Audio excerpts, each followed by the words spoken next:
Today I'm going to talk about the cause of spontaneous emission, which isn't really spontaneous, which is kind of the point. Spontaneous emission happens when a particle at a higher energy state drops to a lower energy state and emits a photon. So you basically have two states separated by a certain amount of energy, and an electron, for example, can drop to the lower state and then a photon gets emitted. Now, it's not really spontaneous, as I said, so something causes it. And what causes it is a quantum fluctuation. It's a quantum field interaction. Spontaneous emission is considered one of the proofs of the existence of a quantum field, of the quantum ether. And yet, if you study spontaneous emission or look at what's published, it usually ends there. They don't discuss the details of how does it really happen? How does that interaction happen? And this is part of a bigger problem that in physics, that in quantum mechanics, physicists don't talk about how interactions happen at the quantum level.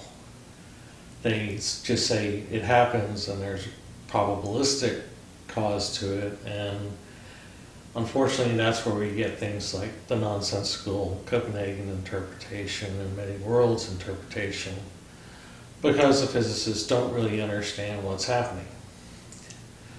And so I'm going to do a series of videos to talk about what's happening, and in this particular case I'm talking about spontaneous emission. So what we have is, say, in a Bohr type model, which of course is an oversimplification, but we do have energy levels that are illustrated by orbitals, even though they're not really orbitals. But say you have a vacant orbital at closer to the nucleus and then an electron at a higher orbital. Then we know that the electron will fall to the lower orbital and emit a photon. But what they don't tell you is how that happens. How that happens is you get a quantum electron-positron pair that interacts with the electron. And the positron in the quantum electron-positron pair annihilates with the electron in the outer orbital. And then the quantum electron becomes free in the lower orbital state, while the electron-positron pair that annihilating the first electron back here, is the start of a photon. And this goes back to part of the description of a photon. A photon is polarizable, and in order to be polarizable, it must at a minimum contain a dipole. A photon contains an electric field and magnetic field, both of which require that the photon must contain a dipole. And then photons can decay in pair production in certain interactions, producing an electron and positron, given enough energy. And so we've known for a long time that a photon behaves like it contains an electron and positron, and that's common in quantum theory and Feynman diagrams. But if you go back to de Broglie said that this is actually a composite model of the photon itself, that it is electrons and positrons.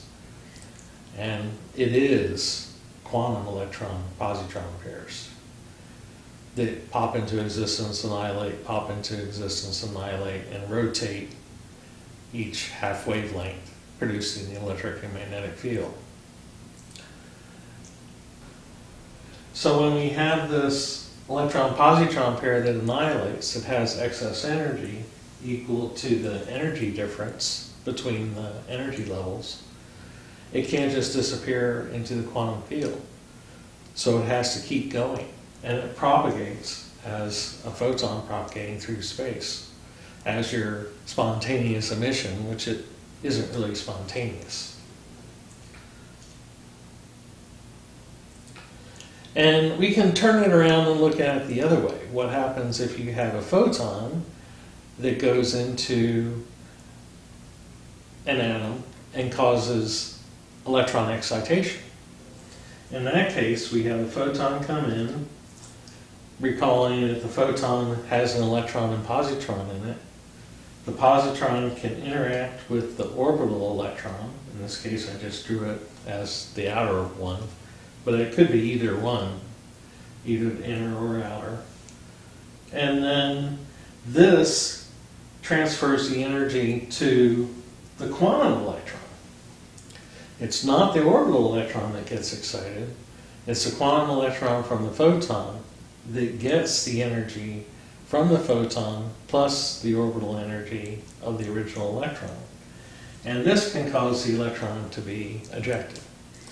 Now, the direction depends on conservation of momentum. I just drew it outward for convenience on the board. So you actually have an interaction, you have an electron-positron annihilation interaction between the photon and the electron causing excitation. Now it's possible if the photon has exactly the right amount of energy, it can just pop the electron out to another excitation state, a higher energy orbital state under the Bohr model. Or if it has enough energy, it can excite the electron and eject it from the atom entirely. So the cause of spontaneous emission and electron excitation are quite simple once you understand the composition of photons and how quantum electron-positron pairs interact with electrons and cause them to change energy state. So I hope you enjoyed this video, and if you do, please share and share it with your physicist friends, and subscribe for more videos. And if you'd like to learn more, I have some books that are for sale on Amazon. And I'm a retired independent researcher, so every time you buy a book, that helps me in my retirement, which I appreciate. And I also have a Patreon account. So thanks for watching.